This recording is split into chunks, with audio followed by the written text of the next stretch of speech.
कभी कभी असली डर अजनबी चेहरों में नहीं बल्कि उन चेहरों में छिपा होता है जिन पर हम मुस्कुराते हैं। यह कहानी है एक डैनिश दंपत्ति लुईस और बेंजामिन की, जो अपनी प्यारी बच्ची एग्नेस के साथ एक आरामदायक जीवन जी रहे होते हैं। एक छुट्टी के दौरान वे नीदरलैंड्स में एक दूसरी जोड़ी एफ्ट्रिक और कैरीन से मिलते हैं।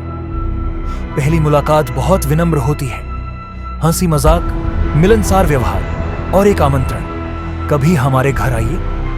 लेकिन जब लुईस और बेंजामिन वास्तव में उस निमंत्रण को स्वीकार कर एक विचित्र, सुनसान और रहस्यमयी हवेली नुमा घर में पहुंचते हैं, तब कहानी एक गॉथिक दुःस्वप्न में बदल जाती है। एक कार सुनसान रास्ते से गुजरती है, हवा में अजीब सी खामोशी है। हवेली जैसी पुरानी कोठी सामने आती है, लोहे का फाटक खुद चरमराता है। घर के अंदर सब कुछ व्यवस्थित है, लेकिन दीवारों पर टंगे चित्रों में उदासी छिपी है। रात्रि का भोजन, छोटी छोटी बातें, लेकिन हर बात के पीछे एक अनकही बेचैनी। भोजन के दौरान पैट्रिक लगातार बेंजामिन की बात काटता है, जैसे उसे नीचा दिखाना चाहता हो। एग्नेस को मांस खाने के लिए जबरदस्ती की जाती है, जबकि वह वेजिटेरियन है। लुईस की नजर कमरे के कोने में रखी एक अजीब सी मूर्ति पर जाती है। यह किसी यातना भरे मुखौटे जैसी दिखती है। एक खामोशी फैलती है जो वातावरण को बोझिल बना देती है। पैट्रिक और केरिन का बेटा आबिल किसी मानसिक बीमारी से पीड़ित है, वह बोल नहीं सकता। रात को एग्नेस आबिल के कमरे के पास जाती है और देखती है आबिल दीवार पर किसी चीज को खुरच रहा है। दीवार पर खून से एक चिन्ह बना है, वह एक्स जैसा है।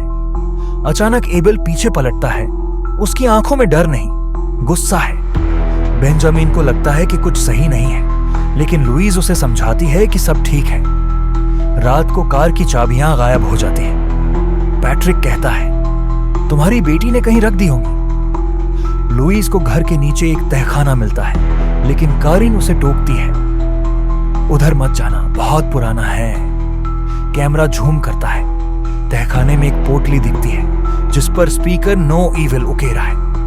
अगली सुबह बेंजामिन और लुईस सामान पैक करने लगते हैं। डर साफ है। पैट्रिक दरवाजे पर खड़ा है। कहीं जा रहे हो? कार स्टार्ट नहीं होती। बोनेट खोलने पर देखा जाता है कि वायर काट दिए गए हैं। हवेली के चारों ओर जंगल है और बाहर निकलने का कोई रास्ता नहीं। लुईस को एक अंधेरे कमरे में बंद किया जाता है। उसे वहां आबिल की खोपड़ी जैसी चीज मिलती है। बेंजामिन को जबरन बाहर ले जाया जाता है। पैट्रिक उसके हाथ बांध देता है। एग्नेस को अकेले बिठा दिया जाता है और उस पर दबाव डाला जाता है कि वह भी चुप रहना सीखे। तभी बेंजामिन चिल्लाता है, लेकिन कोई आवाज नहीं सुनता। अंधेरा घना हो चुका है। रात की चुप्पी में सिर्फ पत्तों की सरसराहट सुनाई देती है। बेंजामिन, लुईस और एग्नेस को जबरदस्ती कार में डाला जाता है। उनका मुंह बंद है, हाथ बंधे हैं। पैट्रिक गाड़ी चला रहा है। कारिन खामोशी से पिछली सीट पर बैठी है। उसकी आंखों में कोई भाव नहीं। गाड़ी रुकती है। एक वीरान और डरावना पत्थरों से भरा इलाका, जहां दूर तक कोई नहीं। पैट्रिक कहता है, उतारो कपड़े। बेंजामिन रोते हुए विरोध करता है, तुम ऐसा नहीं कर सकते। पैट्रिक का जवाब, क्यों नहीं? तुमने हमें रोका क्यों नहीं? लुईस और बेंजामिन को जबरदस्ती निर्वस्त्र किया जाता है। एग्नेस भय से कांप रही है। कारिन छोटे पत्थर चुनकर एग्नेस को देती है, कहती है, शुरुआत करो। एग्नेस का हाथ कांपता है, वह कुछ नहीं करती। तभी पैट्रिक और कारिन खुद पत्थर उठाते हैं और बेंजामिन और लुईस पर वार करने लगते हैं, सिर, छाती, पीठ पर बेरहमी से।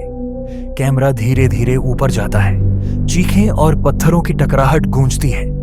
एग्नेस सदमे में है। वह पत्थरों के ढेर के पास बैठी है। उसके माँ बाप अब निष्प्राण हैं। पैट्रिक पूछता है, अब तुम भी बोलना बंद करोगी ना? एग्नेस चुप रहती है, धीरे से सिर हिला देती है। हाँ। कैमरा उसकी आंखों में झूम करता है। आंसू नहीं है, केवल शून्यता है। अगली सुबह पैट्रिक, कारिन और एग्नेस एक नई कार में वापस हवेली की ओर बढ़ते हैं। गाड़ी के पीछे सीट पर एग्नेस चुपचाप बैठी है, उसके नए माता पिता के साथ।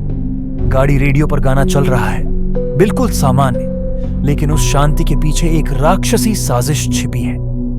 कैमरा पीछे से गाड़ी को दिखाता है जो एक नई शिकार की तलाश में फिर से जा रही है। Speak no evil. एक डर केवल किसी हत्यारे या भूत का नहीं है, यह डर है मानव मन की विकृति का, उन लोगों का जो मासूमियत का मुखौटा ओढ़े हुए आपके जीवन को एक राक्षसी खेल में बदल सकते हैं। यह फिल्म आपको एक ही सवाल के साथ छोड़ती है, क्यों नहीं बोले तुम